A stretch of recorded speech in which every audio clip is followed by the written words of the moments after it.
The next morning, when she woke up, it was already 8 o'clock in the morning. As a result of taking good rest, she felt very fresh. She looked around and found no trace of Yogi. She got up and checked her mailbox, noticed that there was a new email from the office. She went through the email and got to know that the new interns had been scheduled for their final interviews for their respective positions. The CEO would probably be the interviewer, which was also mentioned in the email. The time was 11 o'clock in the morning. Seeing that she still had plenty of time, she got out of bed and tidied it up, like usually she used to do in the dormitory. Freshened up, she came out of the washroom and went to the kitchen. As she opened the fridge full of food and poured herself some juice into a glass, she heard, "Is this enough to eat in the morning? You should have a heavy breakfast in the morning. I have prepared some food for you in the microwave. Heat it up a little as needed."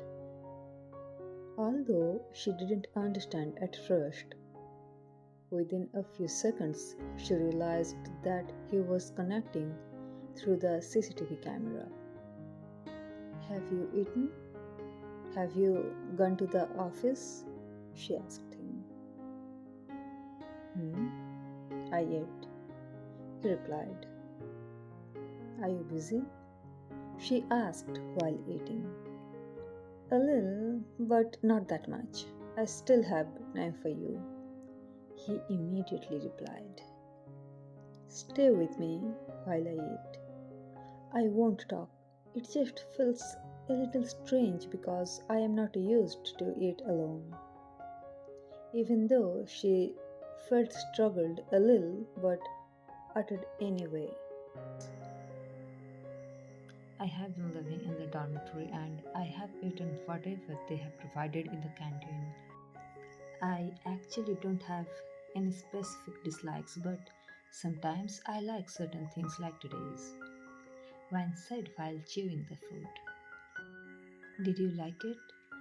I prepared the breakfast today." Yoongi literally couldn't stop himself from flexing. "Indeed, but I like it because you kept my words even though you were busy." It was that moment when she realized that this man was slowly becoming hers out of habit. Time around 11 o'clock in the morning.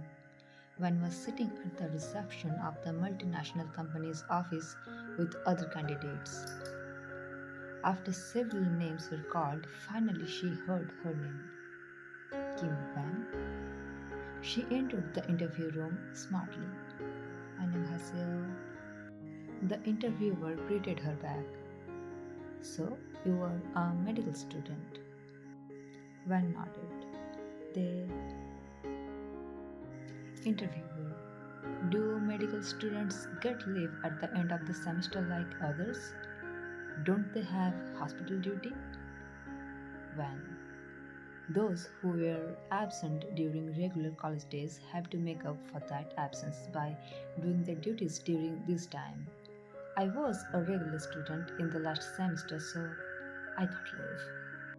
The interviewer was quite impressed because Van's previous semester mark sheets were enough to prove the truth of her words.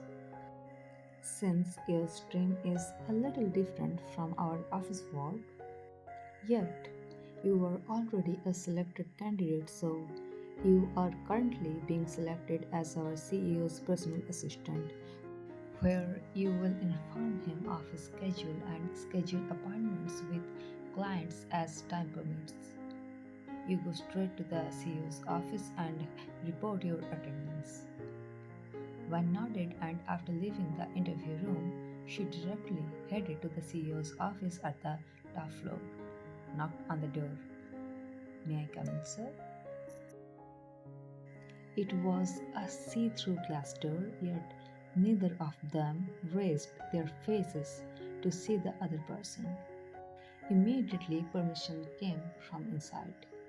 When opened the door and entered, I'm your new personal assistant. As he checked the file on his desk and noticed the name, he was shocked at first. When he checked the CV, his eyes widened. He controlled himself and looked at her.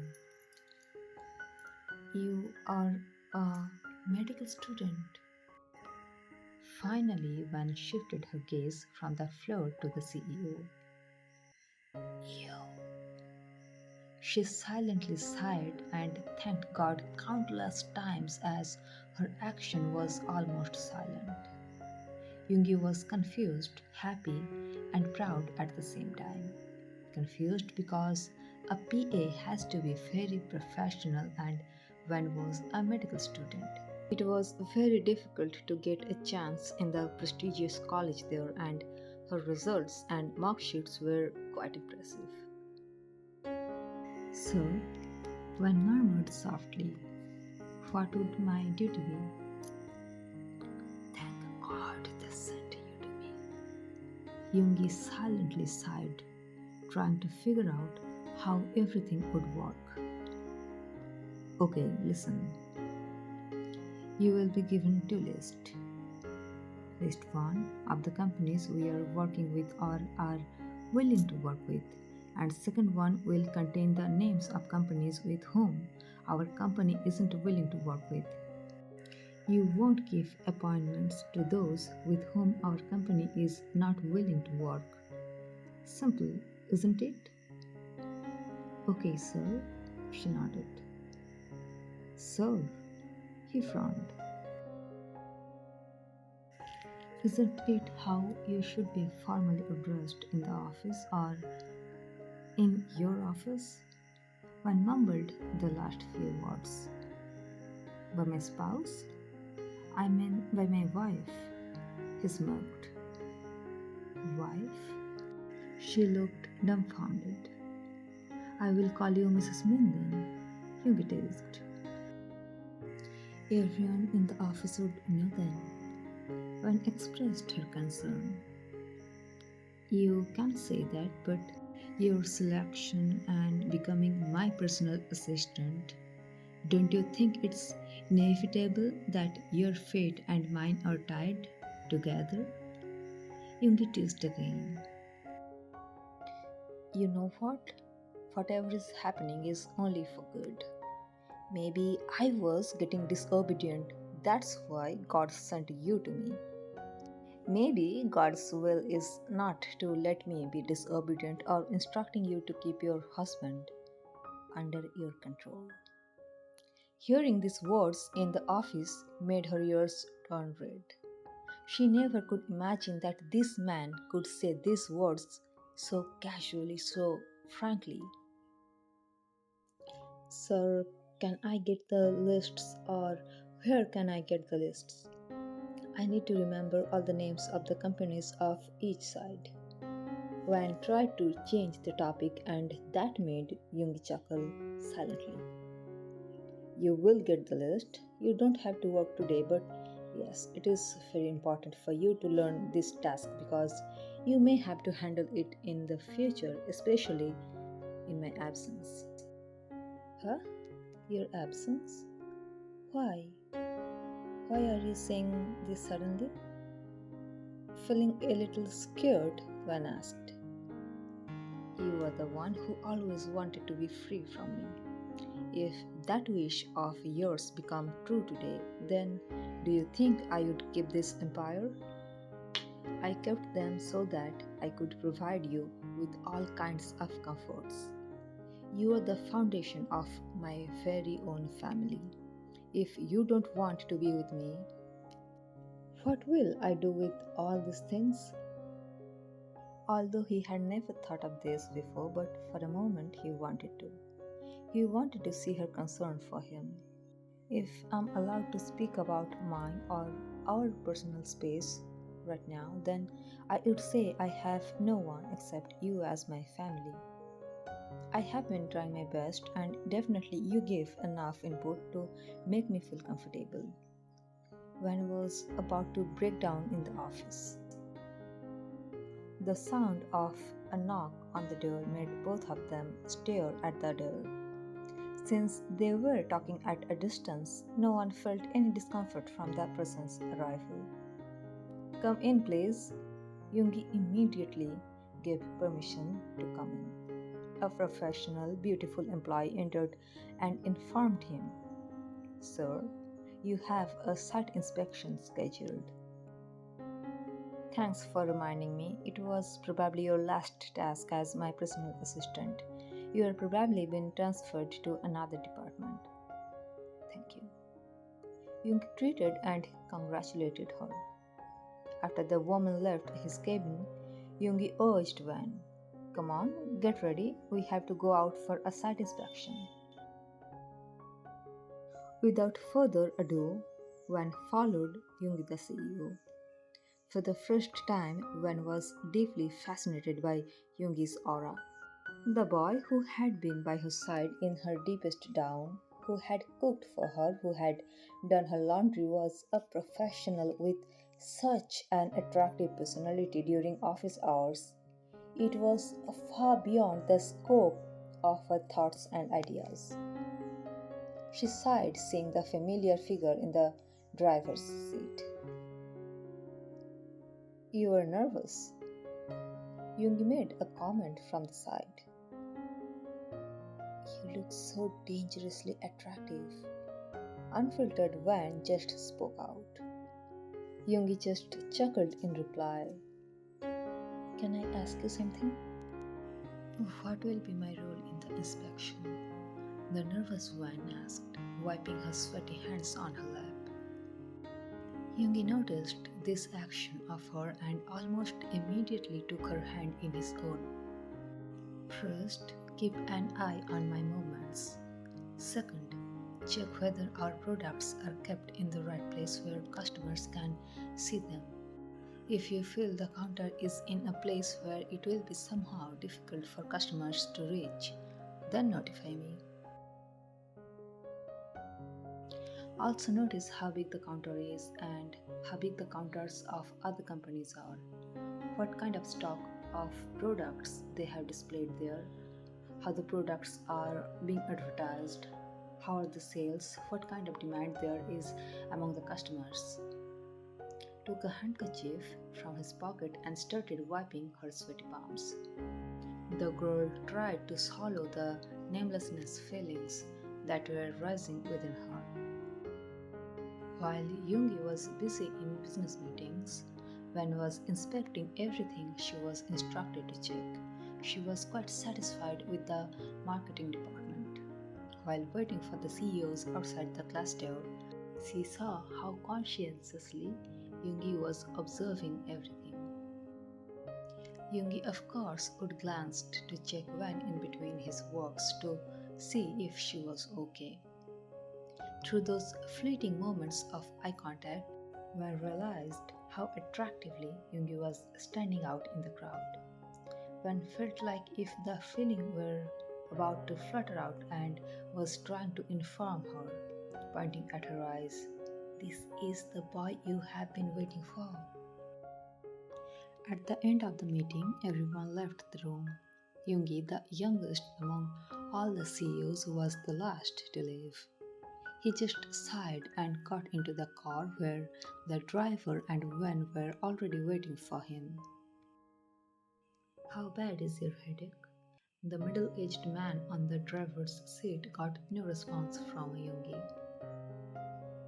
"Mrs. Min, the medicine is kept in the organizer in the back of the seat. Please take a look." Seeing no way out, the driver requested Van. Van took out the packet of medicine from the organizer, but she couldn't muster up the courage to give it to him. Hesitantly, she looked at him and, sensing her response, almost immediately he buried his head in her lap. "Let me stay like this for a while, it's hurting a lot," he pleaded in a pitiful voice. The incomprehensible feelings of Van began to reactivate as Jungi wrapped his arms around her waist and buried his face in her lap. Instinctively, she began to run her fingers through his hair. With the help of Van, Jungi somehow managed to get out of the car and got into the house. Unable to stand any longer, he lay down on the couch in the living room. Although the pain was clearly expressed in his face, he tried his best to endure the pain without uttering a sound. When suddenly remembered that the day before yesterday, in the late afternoon, he was cleaning her grandfather's garden, being all drenched and soaked in the rain. He had arrived by flight yesterday, so jet lag was common factor and there was work pressure. The girl felt guilty for selfishly choosing rest for herself due to fatigue, while Jungi still had to work. He was looking pale, probably due to fatigue. May I give you medicine? Will you take it? When asked. Do you think you are the only doctor in this room? Jungi said in a crooked manner. Look, I cannot blame the patient now that you are sick. I will not take anything seriously, you say. I'm telling you again. Will you take medicine? She sounded stern this time. My blood sugar suddenly fluctuated and became low. I thought maybe if I would go to the office in the morning, then I would be free by the lunch hours, so I would come back by noon, but I couldn't and I forgot to bring the candies. I only could wait until the meeting was over, and when it was finally over, he just sighed. Van, please take care of me. Sit next to me, pat my head. Yungi said in a pleading tone. Medicine will just mute my body for now. Cure and support will be more beneficial. Stay by my side. Don't leave me alone. Van noticed tears streaming down Yungi's eyes. Van could not leave him anymore. In an unfathomable bond of compassion, she hugged him tightly. Would you like to have some water? She opened the cap of the water bottle from her backpack and offered him some water. It was the same water bottle she had never shared with anyone. Yet, at that moment, she shared with him without any hesitation. Yungi was almost falling asleep, putting his head on her lap and his arms wrapping tightly around her waist like a child. His warm breath was continuously touching her skin. You have a fever. I need to give you acetaminophen to reduce your temperature, otherwise it may become very critical at night, she said him in a calm voice. I will not take acetaminophen. Even in his sleep, he refused to take the medicine. Then ibuprofen? Are you allergic to acetaminophen? She asked, becoming a little aware. Without uttering a word or expression, he shook his head from side to side in her lap to answer a no. His head was still buried in her lap. After some minutes, she realized that Yungi's breathing pattern had become normal. Thinking that Yungi might have fallen asleep out of exhaustion, Van placed her warm lips on his exposed neck to give a name to those unknown feelings. She ran her fingers through his soft hair and sighed. Have I ever said that I don't like to be cursed? Have I ever said that I shouldn't be cursed? This is a grave injustice. You heard it right, Van. What you have done to me is a grave injustice where you will enjoy the privilege of being my wife and I will have to endure it silently. What kind of rule is this? When I fall asleep, you take advantage of my sleep state and curse me. What would have happened if my feelings had not been activated? I would not have understood that someone loved me or probably deeply in love with me. He tried to open his eyes, but his vision was already blurry. The girl looked at him with a guilt in her eyes. She became a little conscious of the thought of whether she should have done what she was doing or whether it was just the effect of her emotions and hormones. She felt a cry rising from within. Either what she had done was not what she should have done, or what she was stopping herself from doing was not what she should have done. She could not put an end to this conflict. Seeing her uneasy, Yoongi understood that Wen was living in her timid woman era. He was actually worried enough about how she would survive in the real world, but he could not pressure her either. After a while, he finally said, "The master bedroom has been arranged and almost turned into a habitable room. The setup of bed has been completed. Wen, please, don't come to me with discomfort. I don't want to be a punishment to you. I never imagined to exist in someone's life where my touch would increase your discomfort. Don't feel guilty. You have office tomorrow. Take some rest." Wen felt like running to the bed immediately, but her compassion stopped her there. "First, close your eyes. Sleep." She kept kissing his hair after giving him medicine. She stayed there until he fell asleep, and then she left the room.